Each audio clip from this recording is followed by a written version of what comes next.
All right, chapter 22 is a pretty dense chapter. It's similar to chapter 21 in that regard. I will say I took a full graduate level course just on this chemistry. You can dive down this rabbit hole for quite a while. We're going to cover all of the basics with alpha carbon chemistry in this chapter, though. So the first thing we've got to do is identify what an alpha carbon is, and it's pretty straightforward. If you have a ketone or an aldehyde, you've got these various positions. The alpha position is one over from your carbonyl. Beta is one further than that. And then you've got your gamma, and then you've got your delta. This is the most important position, arguably. Why do you think this position is more important than the beta position? Too far away. Too far away? What makes protons coming off of the alpha position special? They probably can H-bond the ketone. Can't H-bond because they aren't directly bound to a fluorine, oxygen, or nitrogen. Close enough for carbon to have inductive effects. So inductive effects, what do you think about their acidity? Are they going to be more or less acidic than the beta protons? More acidic. If we deprotonate that alpha position, we're left with a resonance stabilized conjugate base. That means that these are way more acidic than a normal CH bond. So typically, a pKa for a CH is going to be around 50. Normally it takes quite a bit of oomph to deprotonate a CH bond, but the pKa of an alpha proton is about 20. Still not super acidic, but 30 orders of magnitude more acidic than a normal CH bond. So let's take a look at this basic chemistry.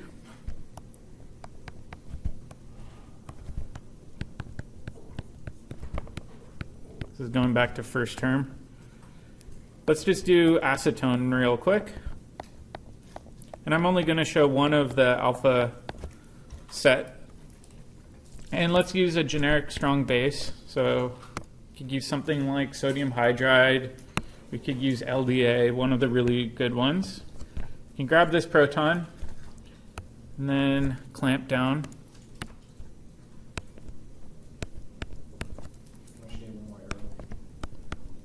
Not quite, so let's show this intermediate first.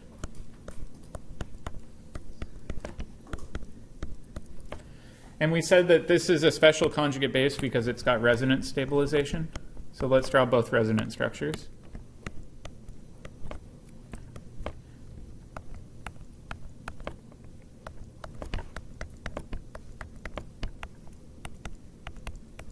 And now really going back to first term chemistry, which of these resonance structures is going to be the major contributor?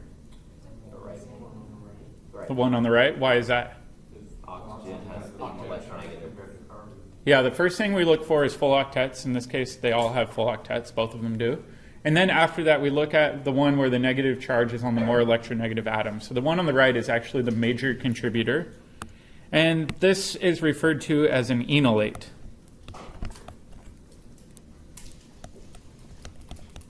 We've talked about enols a lot, the keto-enol tautomerization when we were covering alkynes. And enolate is the exact same thing where you have an anion.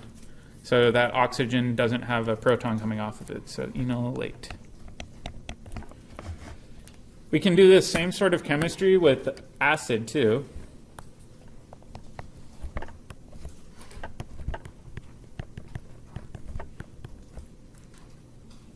Oop. So let's try to figure out the mechanism here. And again, we'll stick with ketone, keep it simple. And let's say I've got my catalytic acid, so I'll just call this HA. What do you think the first step is going to be? Proton transfer.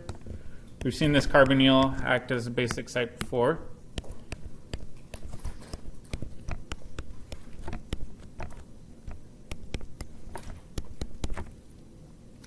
And then we've got A minus over here. We've got these alpha protons. Now this conjugate base can come grab a proton and clamp down.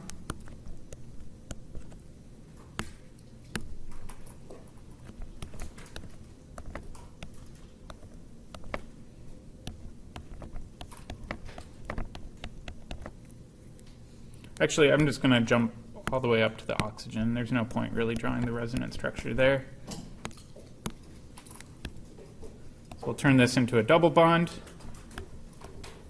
Now we've got these two hydrogens. And we've regenerated our acid in this case. So for this reaction, you don't need very much acid. And if you notice, I'm using equilibrium arrows. The position on the equilibrium depends a lot on the reaction conditions. This is our classic enol.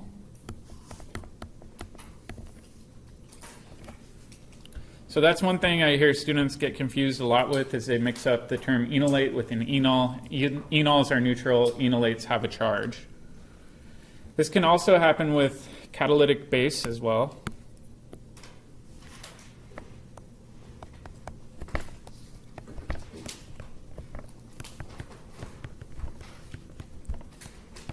However, the reaction with catalytic base is also going to be the same as the reaction with the strong base, more or less. So we'll just reiterate that.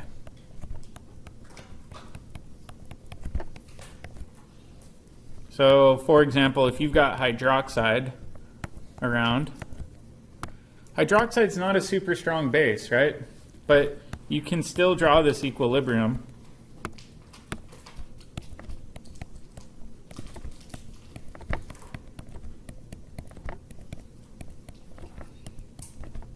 Where you have these resonance structures.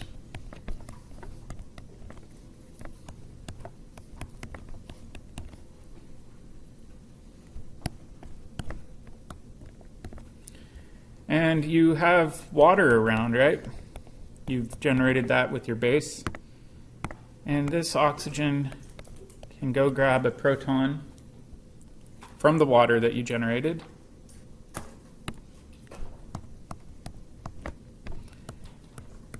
Resulting in a neutral enol, and then you regenerate your catalytic base. So enols can be generated using catalytic acid or catalytic base, but enolates have to be treated with a super duper strong base that stops at this step and won't go on to form your enol. Does that make sense? We'll see reactions of both enolates and enols in this chapter. Let's take a look at some weird chemistry regarding the equilibrium. The equilibrium position, like I said, depends a lot on the reaction conditions and the starting material. Oop.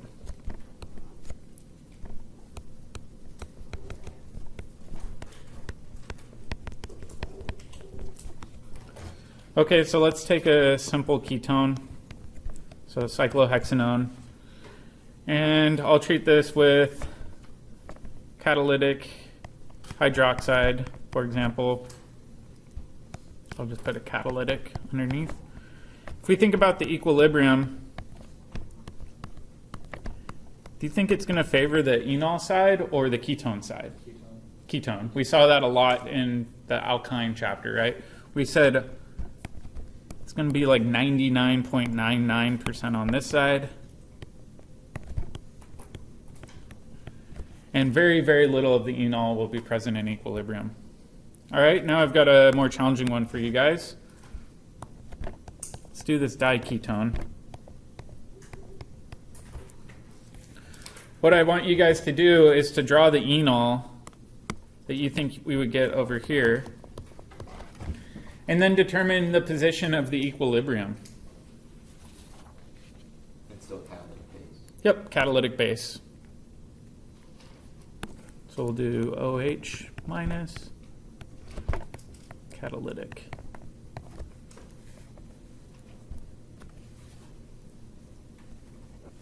So what do you guys think the enol will look like? Can we get two enols out of this? No. Probably just one, so let's focus on one enol.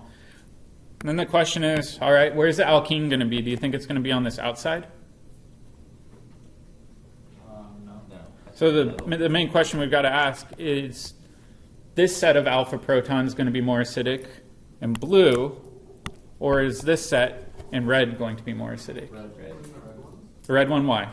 Double resonance. Double resonance, right? So this is, again, going back to first term chemistry, identifying the most acidic proton. Those red alpha protons have two different oxygens that they can stabilize onto, where the blue ones only have one. Okay, so let's just pick an enol to draw.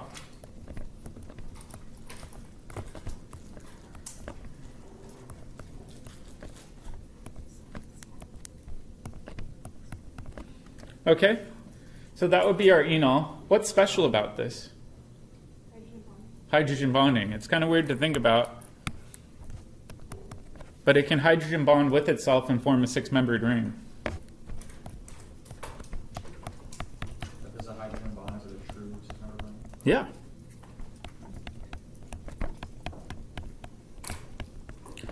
In situations like this, where you can form an intramolecular H bond, all of a sudden the equilibrium favors the enol and doesn't really favor the starting material very much. In fact, if you go and measure this, you can do this in an NMR, and you get anywhere from 10 to 30% of your ketone, but you get typically 70 to 90% of your enol.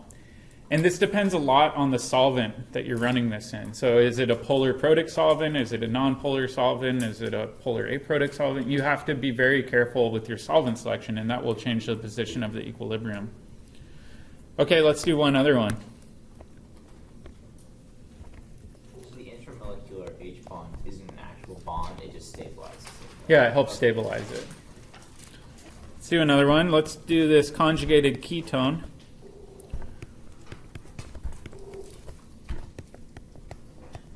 Plus, again, catalytic acid. What do you think the enol will look like? Resonance. Aromatic. It's going to be aromatic, see?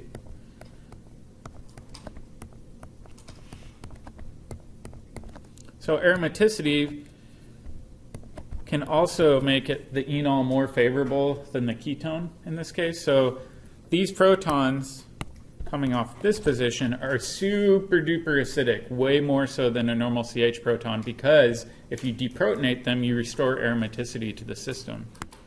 So if we go through and we measure this, typically this is going to be present in like 99.999%. You really can't even detect any of that starting ketone. Does that make sense? There's a lot of things we got to keep track of when we're looking at the equilibrium position. Not only whether or not your enol is resonance stabilized, but whether or not there's H bonding and the solvent system that it's in. So let's take a look at the reactivity of these guys, or girls.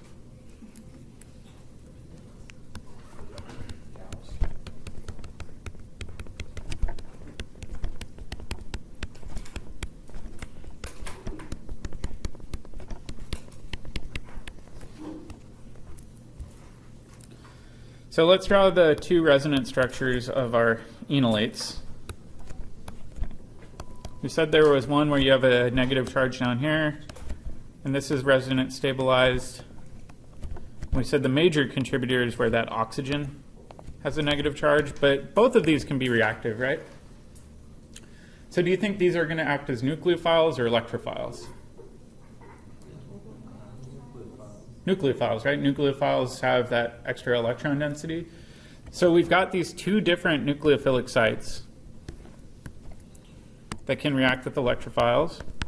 So I'll just abbreviate electrophile as E+. You can have this carbon position attack or this oxygen position.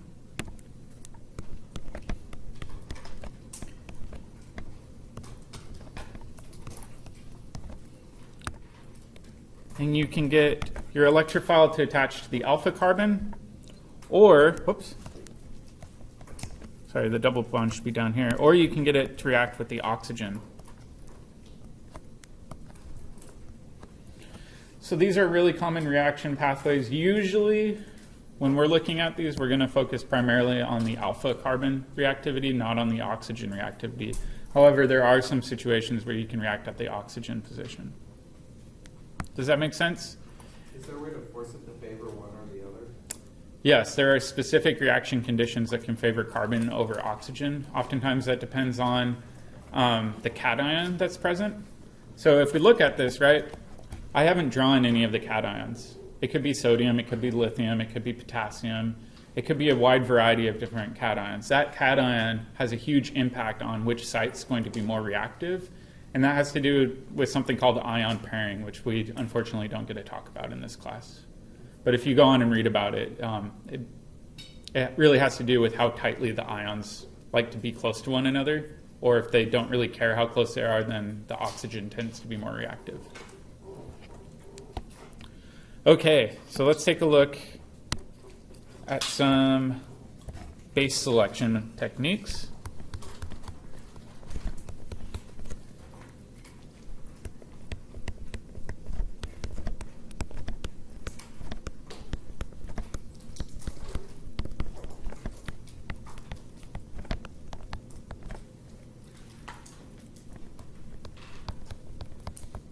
And we're going to focus on enolates here because we know with enols you can use a catalytic base. We said hydroxide even works. But let's take a look at a basic example, no pun intended. Don't sigh at me. Grades you. Okay, so review of last quarter. I'm not going to spend much time on this.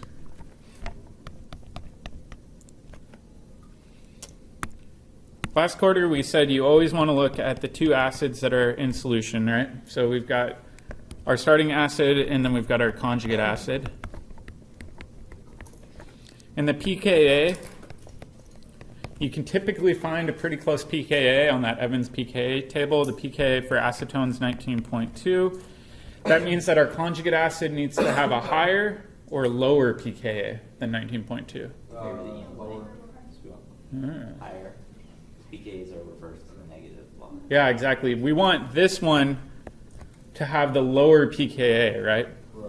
So in this case, make sure that the conjugate acid of your base has a higher pKa.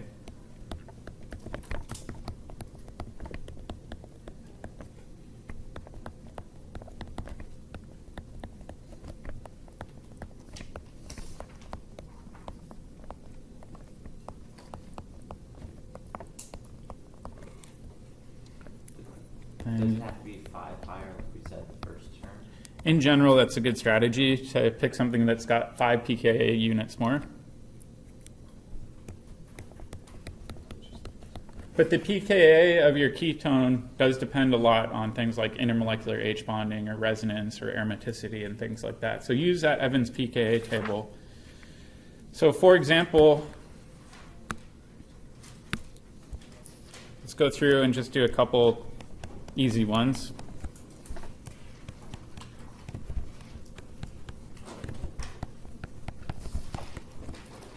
And then we'll fill in the equilibrium arrows too.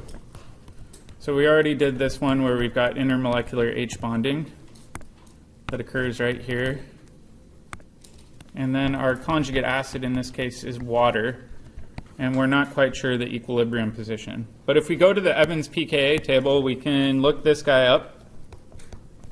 And it's got a pKa of about 9. Does anybody remember the pKa of water? 15 to 7. About 15. Although I was talking with some other chemistry instructors, there's a lot of debate recently. It's thought to be actually 14, not 15. So 14, 15 doesn't really matter. Either way, it's going to be a lot higher than 9, right? So in this case, this is good because that's going to favor the equilibrium pushing more towards that enol side than your ketone side. Okay, let's do the same thing with acetone. Acetone, though, because we don't have this resonance, has a pKa of about 19.2, way higher, 10 orders of magnitude less acidic. That means we can't use hydroxide, right? So we've got to amp it up a little bit. A really, really common base that is used is lithium diisopropyl amide. So we've got these two isopropyl groups coming off. And this has a negative charge.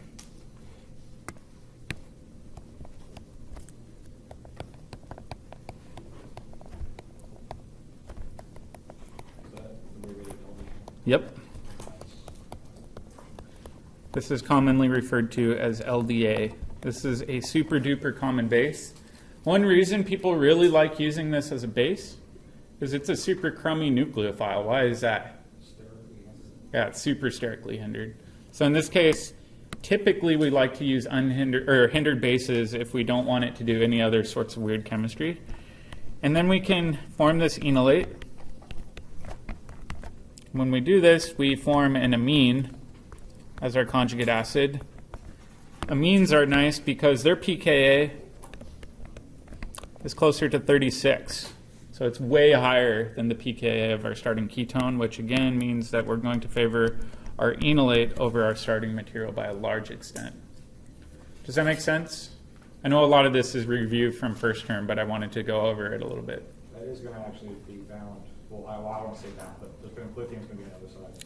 Yeah, so the lithium doesn't just disappear. It's going to be tied up with this oxygen. Yep. Okay, so we're going to jump into our first reaction. The first reaction is called alpha halogenation. And you can do this both under acidic or basic conditions, and we'll start with acidic conditions.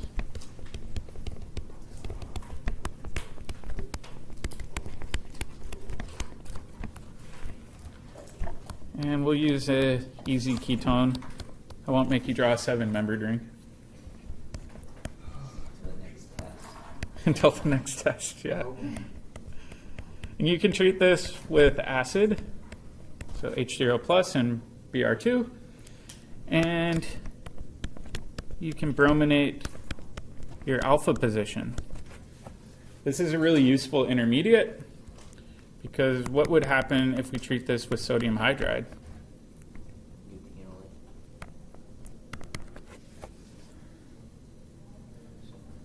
So you could maybe form an enolate again, but what's another competing reaction?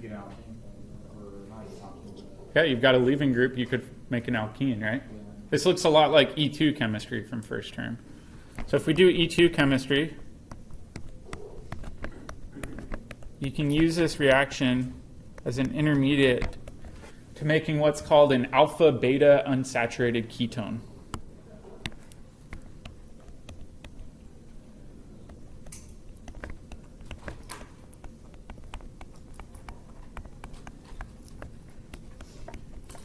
We're not going to get into the reactivity of these today, but they have their own unique class of reactivity that's way different than a normal enolate. Yep. Is this unique to rings, or is this just any old hexane? Any ketone could do this. So you can halogenate it on either side. If you've got an unsymmetric ketone, then you run into a problem of unselective halogenation. So usually your ketone's going to be symmetric. Yeah. So let's take a look at the mechanism for this.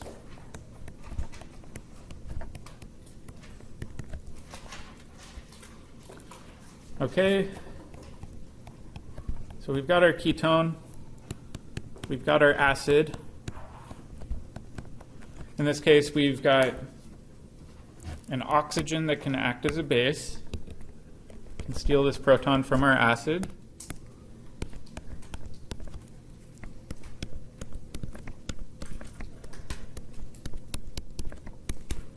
Like I said, it doesn't really matter which alpha position you choose. I'm just going to choose the one on the right.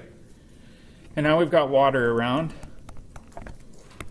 This water can reach over, grab one of our alpha protons, clamp down, and give us our enol and regenerate our acid.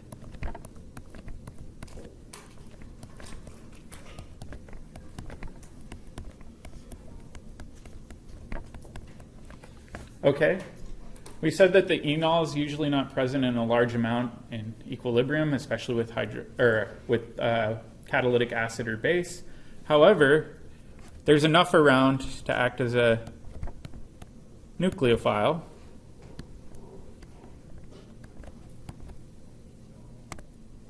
So when this happens, this lone pair can jump down, and this carbon over here can grab a bromine and kick off a bromide.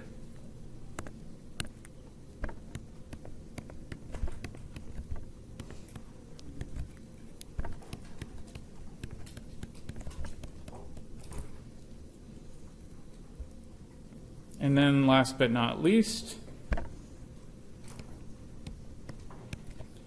you can have water do a deprotonation or really anything else. I'll just do minus H plus to give you your final product.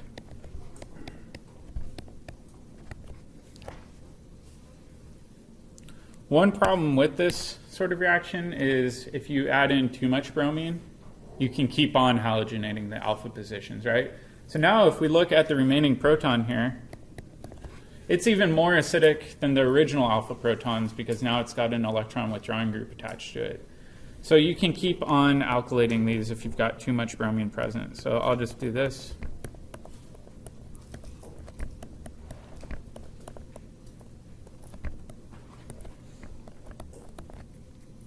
Or can halogenate, I think I was saying alkylate.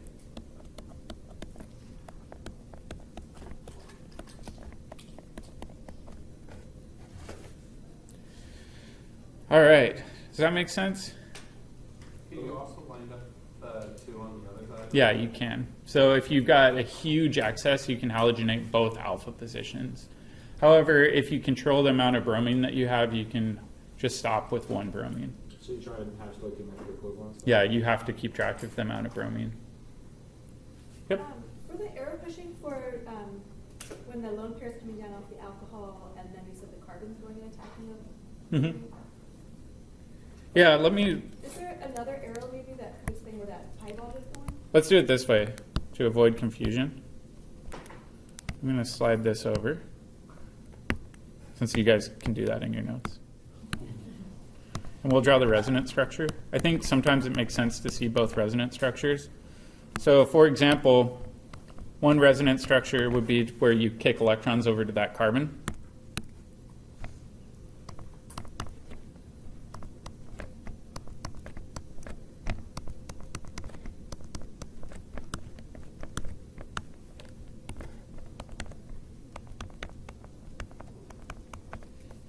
Which means that this carbon is a good nucleophile that can attack the bromine.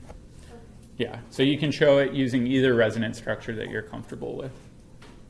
Sometimes it is a little funny drawing it from the neutral enol because it looks like you're missing an arrow. Okay, so let's take a look at a more challenging problem. What happens if we don't have a symmetric ketone?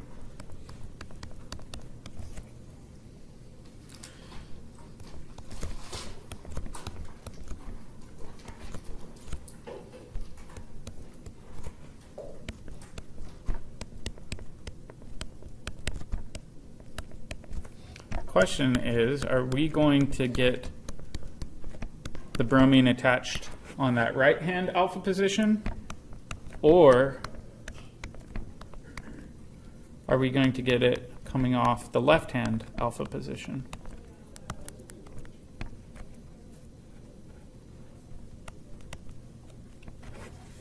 What do you guys think? Think the left one? It happened twice. You have two options on the left or the right one. Yeah, this is a tricky question, right? Part of you could say, you know what, the one on the right looks better because of sterics. The bromine's out of the way of the methyl group. Other people could say, well, maybe the one on the left because that goes through the enolate that's a little bit more stable. And it is a little bit tricky, but let's try to rationalize it a bit more by drawing the mechanism.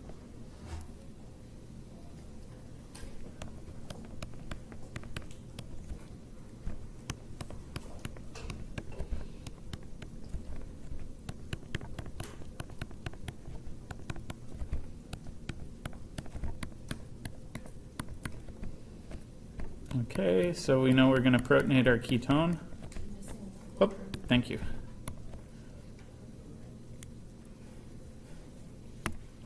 Let's draw our arrow pushing in. Okay, and then the question is, all right, this water's floating around. Are we going to go this pathway or this pathway? So I'll do two different color arrows. One is where we abstract this blue proton, clamp down, kick up electrons. Alternatively, you could grab the red alpha proton over here.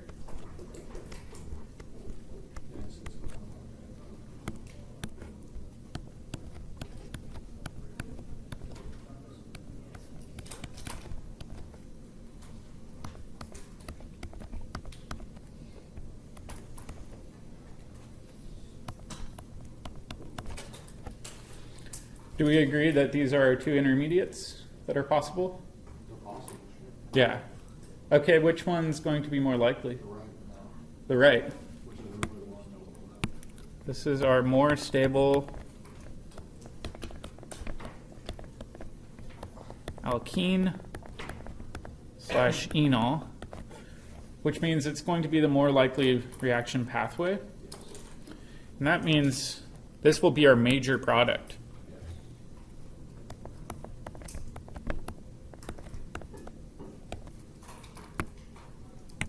We can say, all right, this is going to clamp down. It's going to grab the bromine, kick it off.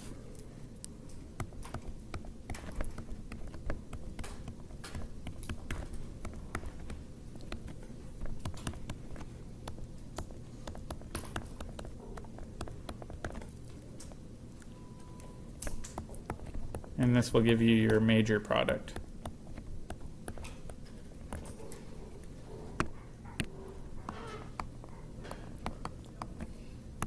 This one can do a similar reaction. I'm not going to go through and draw it all just for the sake of time. But you could get a minor product where you've got bromine coming off the other position. What happens if we had excess bromine in this case? If you had excess bromine, you would first exhaust the alpha positions coming off the right-hand side, and then you would go over to the left-hand side. Okay. Yeah, that's a good question. All right, so you do have to watch out for that. And there are certain situations where you simply don't have alpha protons, so be aware of that too. Sometimes people get tricked with that and try to do chemistry that's not valid by drawing Texas carbons and things like that. Don't do that. Okay, so you can do a similar reaction under basic conditions as well. We're not going to go through and draw the full detailed mechanism.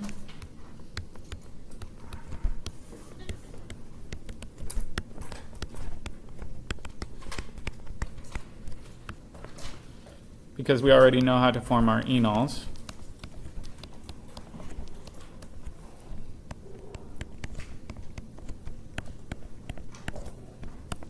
But we know with catalytic base we could form an enol. And in this case we don't have alpha protons on the left-hand side, so the only option is to make this enol. Correct? And then we can treat this with bromine. And do the alpha halogenation coming off the right-hand side to give us our final product. This is one situation where you can, again, over-alkylate depending on how much bromine, or over-halogenate, excuse me, depending on how much bromine you have.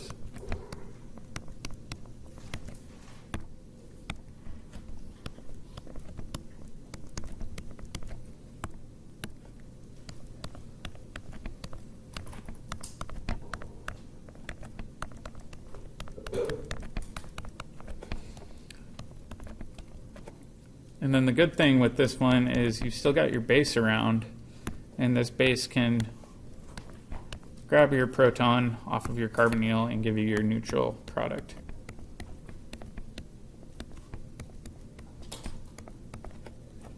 Does that make sense? Okay, I know they're kind of repetitive. We can do a similar thing with carboxylic acids, and this is a new reaction for us. So all of these so far have done halogenation on the alpha position of ketones.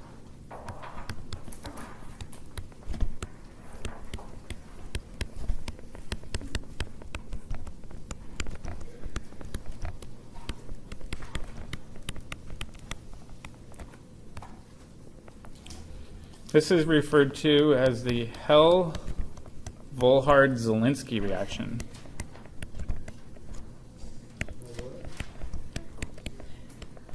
Sounds true.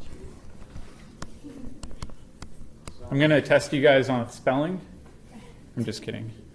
Is that three last names together? Yeah, it's 3 last names. Oftentimes when a reaction is discovered, it's either discovered in a group where nobody's really the one sole person responsible, or it was discovered simultaneously with multiple groups. And so oftentimes you see these hyphenated reaction names.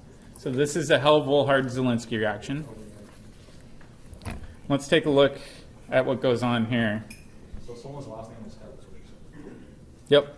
It's Mr. Dr. Hell. That'd be pretty scary. I wouldn't mess with them. Makes you sign this very interesting syllabus at the beginning of class. All right, the first step of this reaction is you treat it with phosphorus tribromide. What do you think will happen? Mix it up. Acid bromide. Yeah, we saw this with converting alcohols to alkyl bromides. So we can make our acid halide, where now we've got a bromine coming off. This is super duper reactive, right? We said acid chlorides are the tamest. They're the ones you see the most. Acid bromides are way more reactive, and then acid iodides are crazy reactive. Okay, now that we're at this step, we can treat this with acid or base to get us to our enol. So for this one, I'll just show H3O+.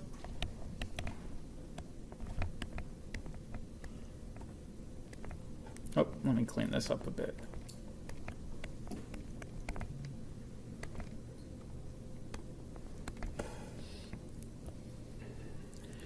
And now that we've got this, we can treat this with bromine, just like we did before.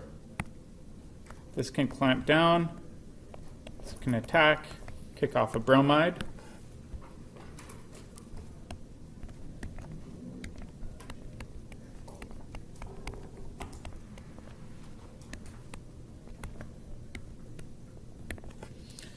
Okay, and we can deprotonate this, so I'll just write minus H+. This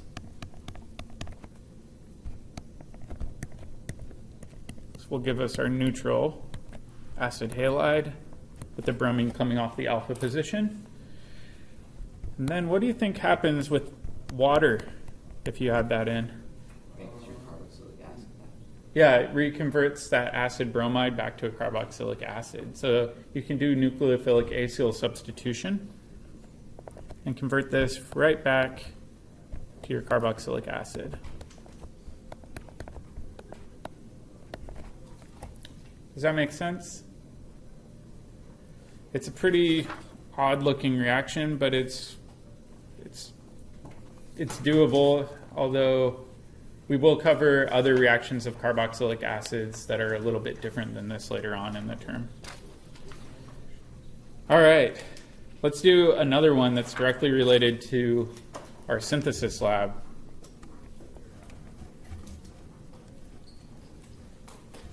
This is called the Haloform reaction.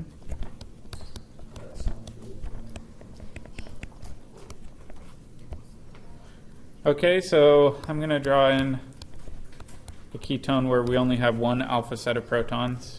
The other side's a tert butyl. And again, I'm going to treat this with hydroxide.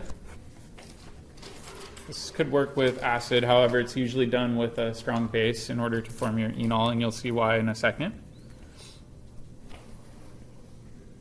And just like I said before, the reaction really favors that ketone side.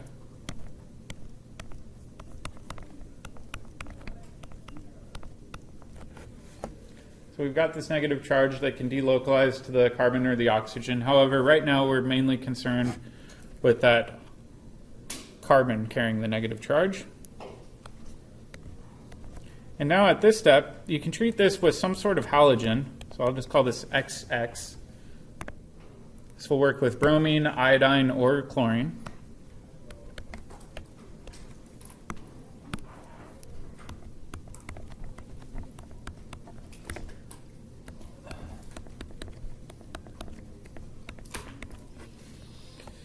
Whoops. There we go. So we've got our halogen tacked on. You can do this 2 more times. So I'm just going to draw times 2. Save us some handwriting.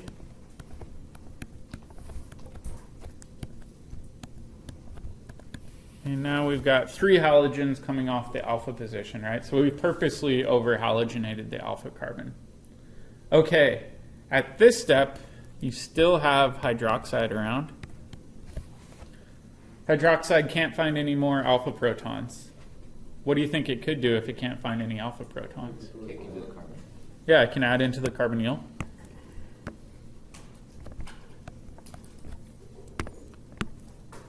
It's important to remember that hydroxide is a good base and a good nucleophile.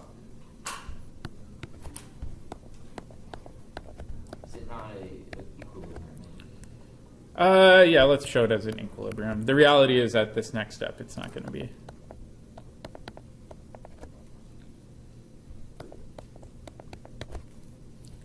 Okay, so now we've got this tetrahedral intermediate. That's really important to show. It's not an SN2 reaction. And then in this next step, you can aggressively shove off this carbon. Normally, we don't think of carbon as a leaving group. Why is it a good leaving group in this situation? Yeah, it's electron withdrawn, which means if it pops off, that negative charge is going to be stabilized through induction.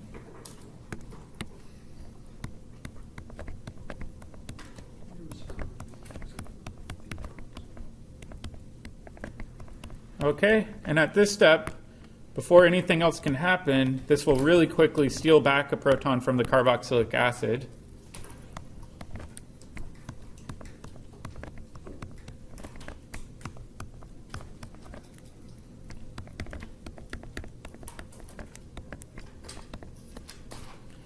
And you're left with your carboxylate salt.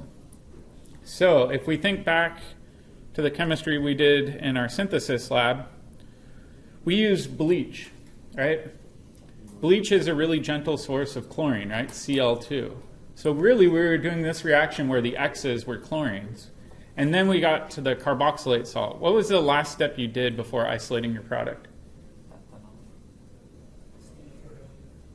You're quiet. You guys had to check pH? You're adding an acid, a bunch of HCl. Yeah, you had to add an HCl. So the problem with this is it's water soluble. And you guys saw that, right? All your product was dissolved in solution. And so what you did was you added in a strong mineral acid, something like HCl, as your second step in order to get your neutral carboxylic acid. And then that precipitates out of solution because at this point it's neutral and is a lot more hydrophobic.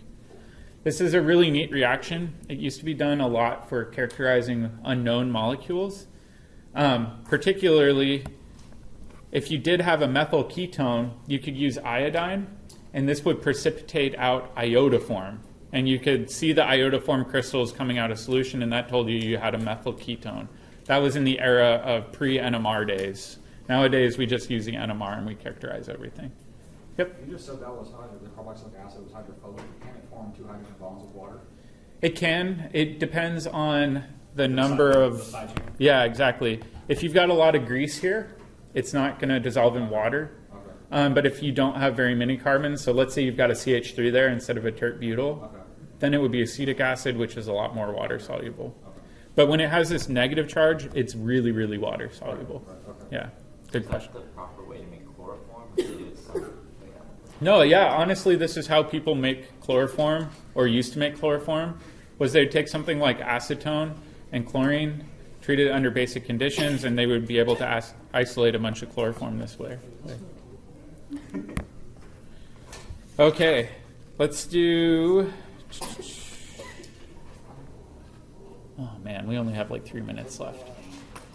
Let's stop here. You guys are welcome to start on the pod though if you like, and then tomorrow we'll switch gears and talk about the aldol reaction.